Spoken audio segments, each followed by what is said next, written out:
Doctor. Ethan Novak ran a hand through his dark, wavy hair as he stared intently at the glowing blue sample under the microscope.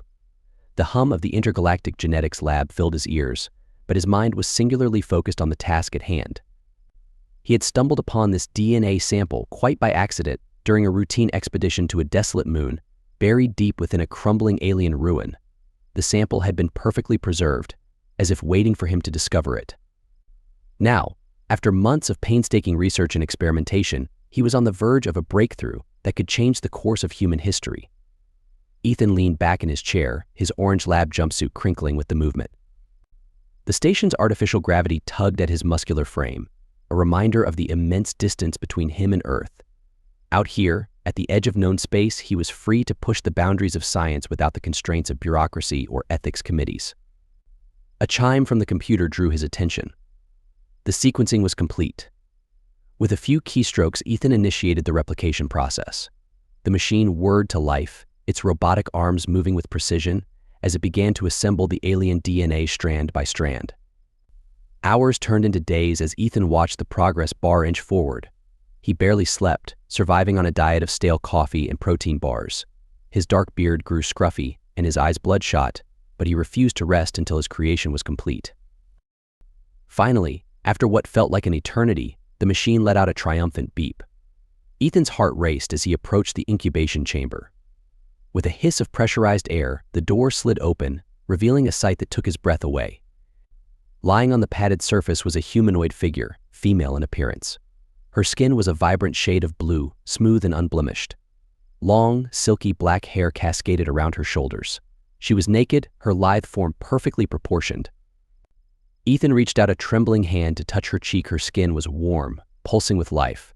Suddenly, her eyes fluttered open, revealing irises of molten gold. She blinked up at him, confusion and fear etched on her delicate features. "Where am I?" she asked, her voice melodic despite the tremor of uncertainty. Ethan swallowed hard, trying to find his voice. "You're safe," he managed.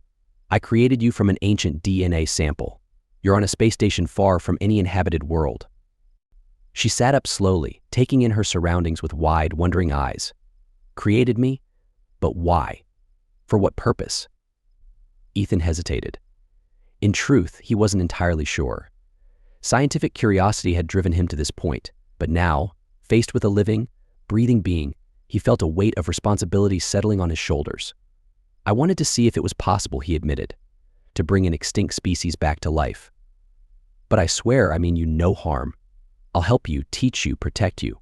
She studied him for a long moment, her golden eyes seeming to pierce his very soul. Then, slowly, she nodded. "I believe you," she said softly. "But I have so many questions about myself, about this place, about everything." Ethan took her hand, marveling at the smoothness of her blue skin against his calloused palm. "I'll answer them all to the best of my ability. But first, let's get you some clothes and something to eat. You must be starving." He helped her to her feet, steadying her as she took her first wobbly steps. Together, they made their way out of the lab and into the main living quarters of the station. As he rummaged through a storage locker for a spare jumpsuit, Ethan's mind raced with the implications of what he had done.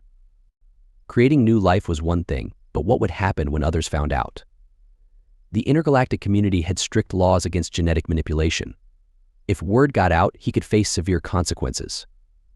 But looking at the wonder and innocence on his creation's face as she explored her new environment, Ethan knew he would do whatever it took to protect her.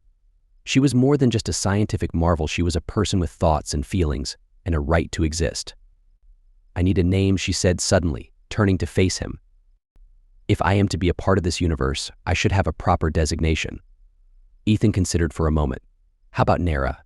he suggested. "It's a name from an ancient civilization on a distant planet known for their advanced biotechnology. It means shining light in their language." A smile spread across her blue lips. "Nara," she repeated, as if tasting the word. "I like it. Thank you, Dr. Novak." "Please, call me Ethan," he said, returning her smile.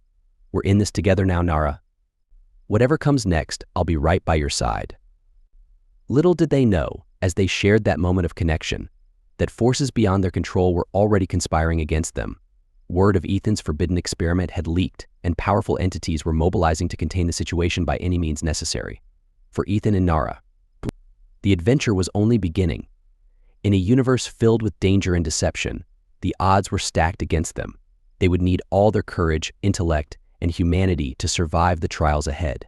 And through it all, an unbreakable bond was forming between the unlikely pair, a bond that would be tested to its limits as they navigated the treacherous waters of intergalactic politics and faced down threats from all sides. In the end, it would come down to a simple question: how far would they go to protect each other and the love that was blossoming between them? The answer would determine not just their fate, but the fate of the entire galaxy. Nara stood in front of the mirror, marveling at her reflection. The jumpsuit Ethan had given her fit snugly, accentuating her curves.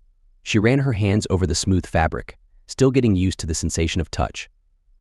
Behind her, Ethan watched with a mix of pride and apprehension. He had created this incredible being, but now the reality of the situation was sinking in. How would he keep her safe in a universe that feared and condemned genetic manipulation? A sudden alarm blared through the station, jolting them both out of their thoughts. Ethan rushed to the control panel, his eyes widening as he read the message on the screen. "They found us," he muttered under his breath. Nara was at his side in an instant, her golden eyes filled with concern. "Who found us? What's happening?" Ethan's jaw clenched as he typed furiously on the keypad. "The Intergalactic Genetic Regulatory Agency. Those damn bureaucratic aliens must have picked up on the energy signature from your creation. They're sending a team to investigate." Nara's brow furrowed. "Aliens? I thought you said this was a human station." "It is," Ethan confirmed grimly. "But the IGRA is run by a bunch of self-righteous humanoid aliens who think they have the right to police the entire galaxy. If they find you, they'll confiscate you and probably dissect you to study your biology.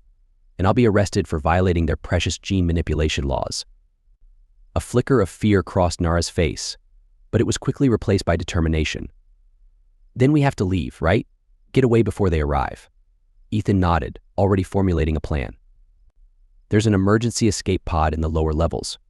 It's small and doesn't have a hyperdrive, but it should get us to the nearest habitable planet. From there, we can figure out our next move." He grabbed a duffel bag and started stuffing it with supplies: food rations, medical kits, a few changes of clothes. Nara watched him work, her mind racing with questions. "Ethan," she said softly, placing a hand on his arm, "I don't want you to get in trouble because of me. Maybe you should let them take me."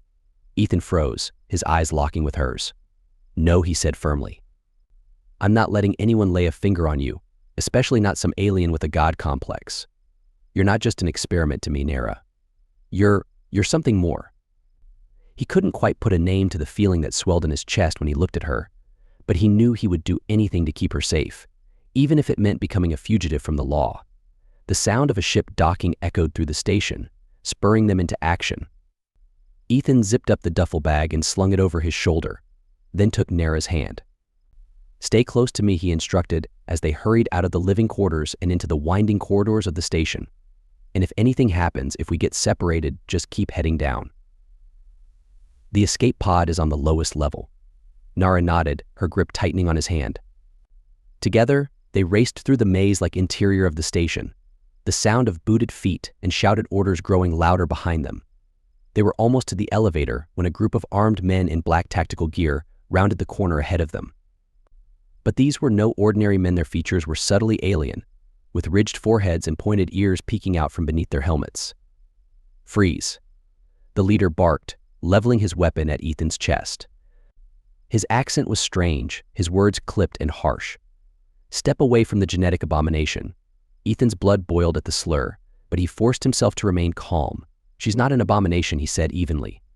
"She's a sentient being with rights and feelings, and I won't let you treat her like a lab rat." The alien leader sneered, his lip curling to reveal sharp, needle-like teeth. "You don't have a choice, Doc. Hand her over, and maybe we'll go easy on you." Ethan's hand drifted towards a blaster on his hip, but before he could draw it, Nara stepped forward. "Wait," she said, her voice ringing with authority. "I'll go with you. Just don't hurt him." "Nara," no, Ethan protested. But she silenced him with a look. "It's the only way," she said softly. "I can't let you sacrifice your life for mine." She turned back to the tactical team, her chin held high. "I surrender myself to your custody, but I want your word that Dr. Novak will not be harmed. The leader hesitated, his alien eyes narrowing as he considered her offer. Then he nodded curtly. Fine. The dock goes free, but you're coming with us, Blue. Two of the men stepped forward, grabbing Nara's arms and pulling her roughly away from Ethan. She didn't resist, but she kept her eyes locked on his, a silent apology in their golden depths. Nara, Ethan called out, his voice cracking with desperation. I'll find you. I swear it. She managed a small smile as they dragged her away. I know you will, she whispered. I have faith in you, Ethan. Always. And then she was gone, disappeared around the corner with her captors. Ethan stood there, his hands clenched, his heart shattering in his chest. He had failed to protect the one being in the universe that mattered most to him. But he wouldn't fail again. He would find her, no matter the cost. He would tear the galaxy apart if that's what it took to bring her back to his side. Because in the short time he had known her, Nara had become his everything, his reason for living, for fighting, for daring to hope in a universe that had only ever dealt him pain and loss. He loved her, and he would move heaven and earth to prove it to her. With a newfound sense of purpose, Ethan turned on his heel and strode toward the escape pod. He had preparations to make, plans to set in motion. The Intergalactic Genetic Regulatory Agency had no idea who they were messing with. They had taken his heart, and now they would face his wrath. For Nara, he would become the unstoppable force that the universe had always feared. He would show them all what one man driven by love and fueled by the unbreakable spirit of humanity was capable of. The game was on, and Ethan Novak played to win. The spaceport bar was a hive of scum and villainy, the perfect place for a man on a mission to find information.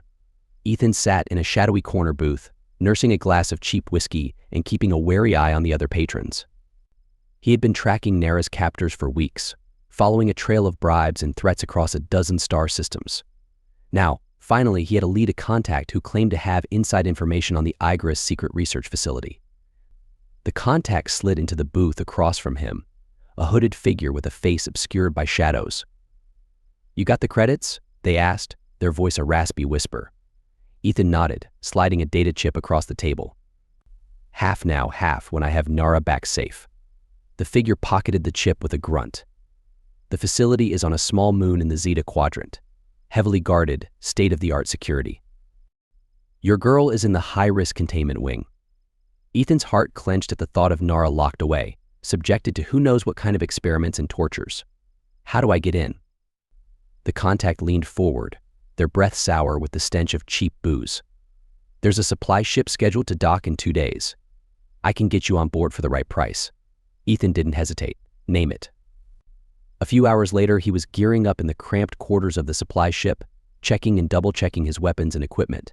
He had spent every last credit he had on this rescue mission, called in every favor he was owed.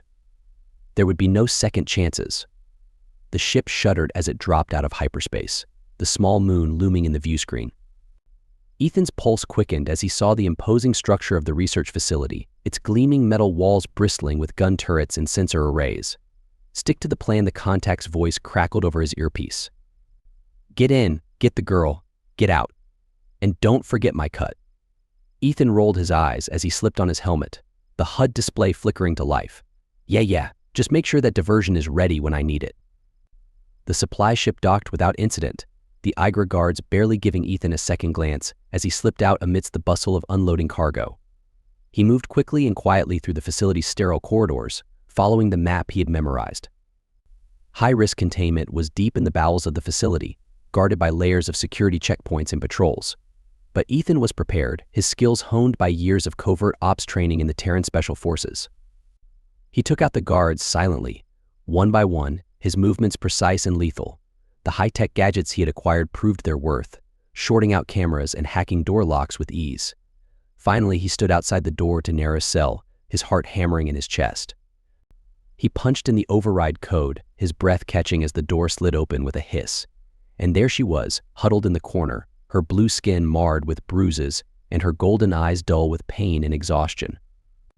But when she saw him, her face lit up with a joy that took his breath away. Ethan, she cried, stumbling to her feet and throwing herself into his arms. You came for me. He held her tight, burying his face in her silky black hair. Always, he murmured. I'll always come for you, Nara. Their reunion was cut short by the blare of alarms, the facility's security systems finally catching on to the intrusion. Ethan grabbed Nara's hand, pulling her towards the door. "Time to go, love. Our ride is waiting." They raced through the corridors, dodging blaster fire and fighting off guards at every turn. Ethan's contact proved true to their word, triggering a series of explosions that rocked the facility and sent the Eiger forces into chaos. They burst out onto the landing pad, the supply ship waiting with its engines hot. But as they sprinted towards it, a figure stepped out from behind a stack of crates, a blaster leveled at Ethan's chest. It was the alien leader who had taken Nara, his eyes burning with hatred. "You think you can just waltz in here and take our property, Doc?" he snarled. "Think again." Ethan pushed Nara behind him, shielding her with his body. "She's not your property," he growled. "She's a person with a soul and a heart, and she belongs with me." The alien laughed, a cruel, grating sound. "Belongs with you? A lowly human?